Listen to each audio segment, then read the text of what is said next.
So today we will start with the chapter The Snake and the Mirror. And this story is a frightening experience of a homeopathic doctor.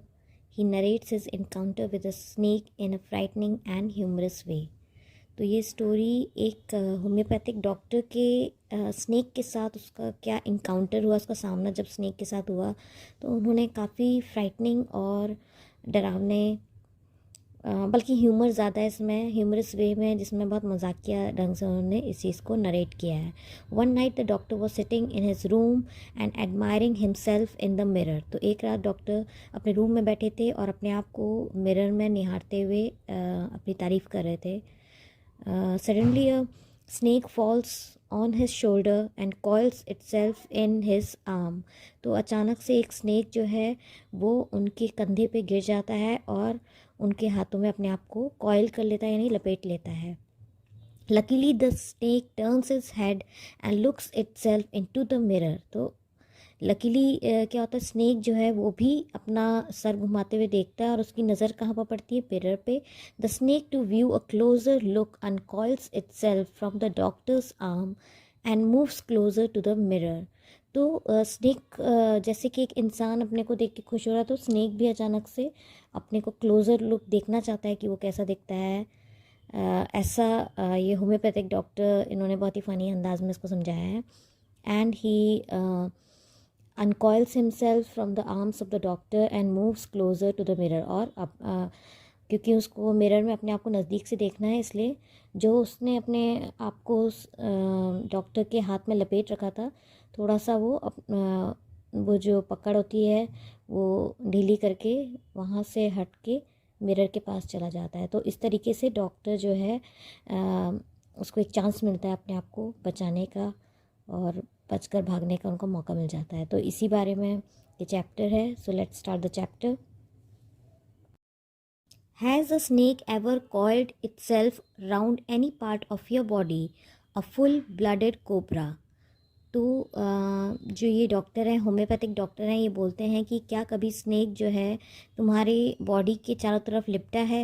एक full blooded cobra, और एक cobra सांप जो बहुत ही खतरनाक होता है, वो क्या कभी तुम्हारी बॉडी में लिपटा है, तुम्हारे any part of your body, किसी भी पार्ट में?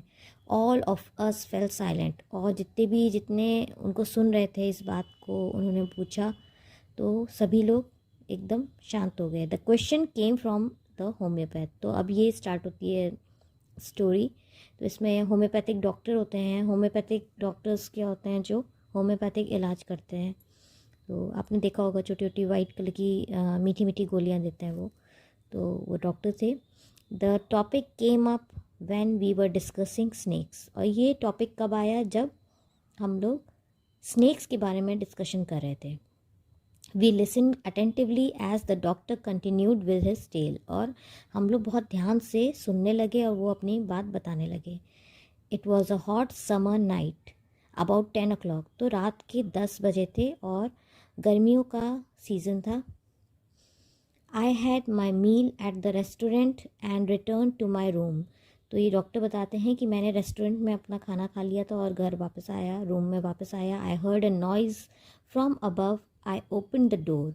और इन्होंने एक आवाज़ सुनी। जब इन्होंने दरवाज़ा खोला तो ऊपर से एक आवाज़ आ रही थी।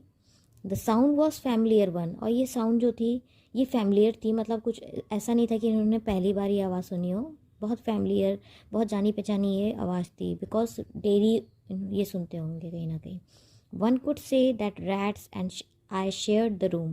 तो ये बहुत ही फ़नी वे में अगेन इन्होंने बोला कि ऐसा लगता था कि भाई मैं और जो चूहे हैं वो एक रूम की शेयरिंग कर रहे हैं। तो ये एक फ़न एलिमेंट है, एक फ़नी थिंग है, क्योंकि इनके कमरे के अंदर बहुत सारे चूहे थे। तो ये कह रहे हैं कि ऐसा लगता था कि हम लोग एक ही रूम को शेयर कर रहे हैं। I took out my box of matches and lighted the kerosene lamp on the table. और इन्होंने क्या किया, एक box of matches, match box को निकाला एंड उसको उसकी मदद से उन्होंने अपने कैरोसिन लैम्प को जला दिया और टेबल में रख दिया। तो इस तरीके से ये अपना एक उसके इंट्रोडक्शन होता है। और ये जो एक इनकाउंटर है ये वाइकोम मोहम्मद बशीर जी ऑथर हैं इस कहानी के, उनकी आप बीती घटना है. So you can read from here and you can check out in a book also. The house was not electrified. It was a small rented room. I had just set up medical practice and my earnings were meager. I had about 60 rupees in my suitcase along with some shirts and dhotis. I also possessed one solitary black coat which I was then wearing. तो इन्होंने बताया कि घर में बिजली नहीं थी और यह एक छोटे से किराए के कमरे में रहते थे. इनका जो मेडिकल प्रैक्टिस होता है वो अभी अभी शुरू ही हुआ था, इसलिए इनकी आमदनी काफ़ी कम थी. मतलब मेडिकल प्रैक्टिस जब शुरू करते हैं तो शुरुआत में एकदम से आमदनी तो बढ़ती नहीं है, धीरे धीरे जब आप नाम कमाते हैं देन आपको ग्राहक मिलते हैं, आपको आपके पास लोग आना शुरू होते हैं. तो अभी इनका जस्ट स्टार्ट हुआ था और इनकी हालत तंगी थी. मेरे सूटकेस में लगभग 60 रुपये थे. तो इनकी सूटकेस में भी मतलब इससे पता चल रहा है कि मतलब इनकी बहुत अगर हम मनी वाइज इनकी हालत देखें तो बहुत अच्छी नहीं थी. कुछ कमीज और धोतियों के साथ मेरे पास केवल एक काला कोट था जो उन्होंने पहन रखा था. तो इनके पास ज़्यादा कपड़े भी नहीं थे, सिंपल से कुछ शर्ट्स थे, धोती थे और एक ब्लैक कलर का कोट था जो इन्होंने पहन रखा था. I took off my black coat, white shirt and not so white vest and hung them. तो इन्होंने अपना ब्लैक कोट निकाला, वाइट शर्ट निकाली और इनका जो वेस्ट था यानी जो इनकी बनियान थी वो इतनी वाइट नहीं थी, मतलब थोड़ी वो पुरानी हो गई थी और ऑफ वाइट टाइप की दिख रही होगी. और इन सभी चीज़ों को इन्होंने लटका दिया. I open the 2 windows in the room. और इन्होंने अपने रूम की दोनों खिड़कियाँ खोल दी. It was an outer room with a wall facing the open yard. तो इन्होंने अपने कमरे की खिड़कियाँ खोल दी. यह एक बाहर का कमरा था जिसकी एक दीवार खुली आंगन के सामने थी. So it had a tiled roof with long supporting gables that rested on the beam over the wall. There was no ceiling. तो यह एक बाहर का कमरा था. इसकी छत पर टाइलें लगी हुई थी और तिकोनी छत दीवार पर रखे बीम के सहारे ये लगी हुई थी. वहाँ छत भी नहीं थी. There was no ceiling. There was a regular traffic of rats to and fro the beam. तो बीम के इधर उधर पूरा टाइम एक रेगुलर चूहों की चहल पहल चल रही थी. So there was a regular traffic of rats. So वो इधर से उधर भाग रहे थे. I made a bed and pulled it close to the wall. तो इन्होंने अपना बिस्तर लगाया और उसे दीवार की तरफ खींच दिया. I lay down but I could not sleep. तो ये लेट तो गए बट इनको नींद नहीं आ रही थी. I got up and went to the veranda for little air. तो थोड़ा सा जब इनको नींद नहीं आई तो ये खड़े हुए और थोड़ी हवा लेने के लिए ये बरामदे की तरफ चले गए. लेकिन वहाँ कोई भी हवा जैसी उनको महसूस नहीं हो रही थी. But the wind god seem to have taken time off. तो ऐसा लग रहा था जैसे हवा के जो देवता हैं उन्होंने छुट्टी ले ली है. क्यों छुट्टी ले ली? बिकॉज ये एक व्यंग टाइप का कर रहे हैं क्योंकि उनको कहीं से भी हवा की विंड या उनको हल्की सी भी हवा महसूस नहीं हो रही थी. तो अभी हमने देखा कि ये इनका बताने का जो अंदाज़ है काफ़ी फ़नी है. बिकॉज इन्होंने यहाँ पर भी क्या बोला, विंड गॉड जो है ऐसा लगा था छुट्टी में चले गए हैं. सो और एक जगह इन्होंने बोला था कि ऐसा लगता है जैसे मैं और जो चूहे हैं हम लोग रूम शेयर कर रहे हैं. So this is a quite a funny way of telling things. I went back into the room and sat down on the chair. तो ये रूम में वापस गए और चेयर में बैठ गए. I opened the box beneath the table and took out a book. तो इन्होंने बॉक्स नीचे पड़ा था टेबल के नीचे और एक उसमें से बॉक्स में से उन्होंने किताब निकाली और उस किताब का नाम था Materia Medica. I opened it at the table on which stood the lamp and a large mirror. तो इन्होंने किताब को टेबल में रखा. Small comb lay beside the mirror, तो मिरर के किनारे एक छोटी सी कंघी रखी थी। One feels tempted to look into the mirror, तो मिरर को देखते एक टेम्पटेशन होता है हर एक के, एक जिज्ञासा होती है कि हम अपने आप को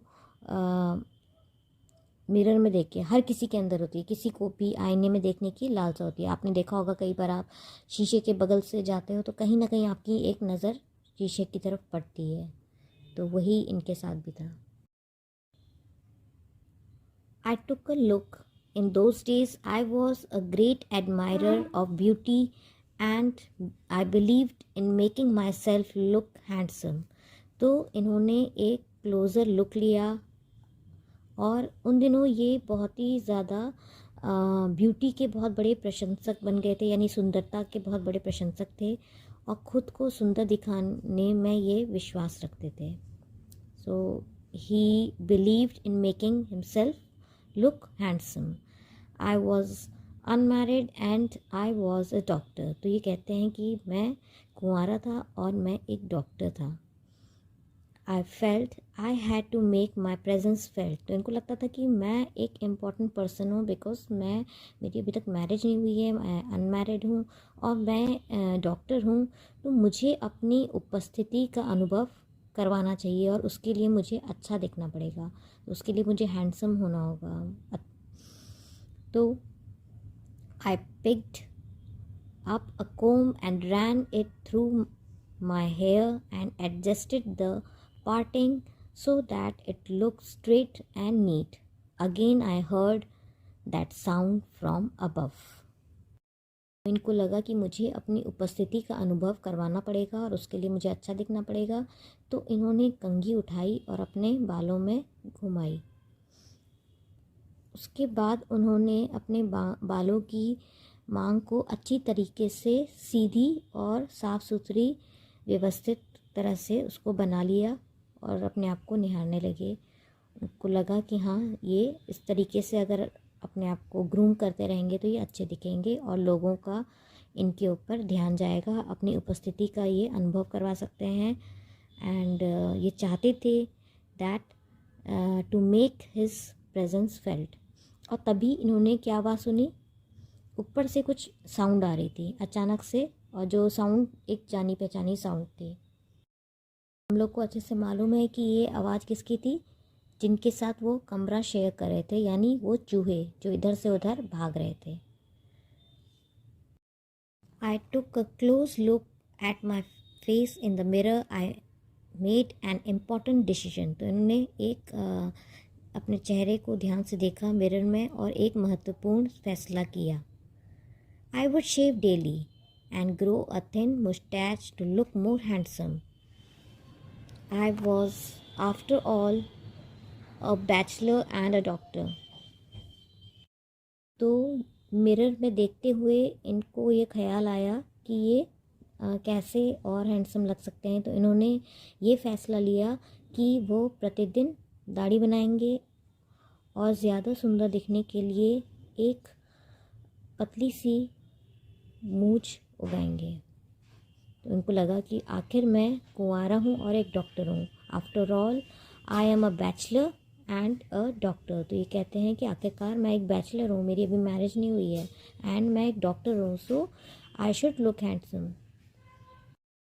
आई looked into the mirror and smiled. It was an attractive smile. I made another earth shaking decision. अब इन्होंने मिरर में देखा और स्माइल किया, और इनकी स्माइल क्या थी, काफ़ी अट्रैक्टिव सी इनको लगी। इनको लगा मेरी स्माइल जो है काफ़ी अच्छी है। And he made another earth shaking. इन्होंने एक बहुत ही भयंकर फ़ैसला लिया, और वो फ़ैसला क्या था, I would always keep that attractive smile on my face to look more handsome. I was after all a bachelor and a doctor too on top of it. After this again came that noise from above. तो ये doctor जो हैं बताते हैं कि इन्होंने आईने में देखा और मुस्कुराए, और उनको अपनी मुस्कान काफ़ी मनमोहक लगी। उन्होंने फिर से एक अर्थ शेकिंग डिसीजन, यानी धरती को हिला देने वाला, मतलब एक बड़ा फैसला कर लिया। और ज़्यादा सुंदर दिखने के लिए मैं अपने चेहरे पर हमेशा वह मनमोहक मुस्कान बनाए रखूँगा। तो इनको लगा कि और हैंडसम दिखने के लिए मुझे अपने चेहरे पे यह मुस्कान रखनी होगी, बिकॉज़ मैं मुस्कुराते हुए ज़्यादा अच्छा लगता हूँ। तो 2 इन्होंने डिसीजंस लिए थे। पहला था कि ये शेविंग करेंगे डेली, मुस्टैच बनाएंगे पतली सी एंड मुस्कुराते रहेंगे। आखिरकार मैं एक कुंवारा था और इन सब से ऊपर एक डॉक्टर भी था। तो इनको ये था कि भाई मैं अनमैरिड हूँ, ऊपर से डॉक्टर हूँ, तो मुझे तो अच्छा दिखना चाहिए। फिर ऊपर से वही आवाज़ आई, and then again came that noise from above. तो ऊपर से वही आवाज़ आई जो किसकी थी? रैट्स की थी, जो इधर से उधर चहलकदमी कर रहे थे।